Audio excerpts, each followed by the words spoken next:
ঘটনাটা ঘটে আমার মামার সঙ্গে। তার মুখ থেকে যেভাবে শুনেছি সেভাবেই বলছি। আমার বয়স তখন 20 বছর। বড় বোন অন্তঃসত্ত্বা থাকায় আমাদের বাড়িতে ছিল। হঠাৎ একদিন রাতে আমার বোনের ব্যথা শুরু হয়। আমার মা ঠিক করলেন যে ভোরের আলো ফুটলে আমার খালাকে আনতে যাব পাশের গ্রাম থেকে।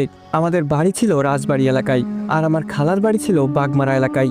সেদিন চাঁদের আলো বেশি থাকার কারণে আর অতিরিক্ত চিন্তার কারণে আমার মা ভেবেছিল হয়তো ভোরের আজান দিয়ে দিয়েছে।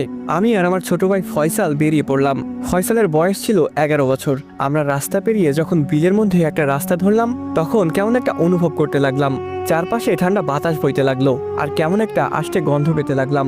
বলে রাখা ভালো, আমি ছিলাম বরাবরই সাহসী আর মাদ্রাসার ছাত্র। হঠাৎ দেখতে পেলাম কিছুটা দূরে রাস্তার মাঝখানে কতগুলো বাচ্চা মারামারি করছে। তাদের গায়ের রং ছিল অস্বাভাবিক কালো। বয়স 4 থেকে 5 বছর হবে, এবং তাদের গা থেকে আসছিল সে আষ্টে গন্ধ। ভয়ে আমার পা যেন জমে গেছে। তবু সেসব পাত্তা না দিয়ে ভাইয়ের হাতটা শক্ত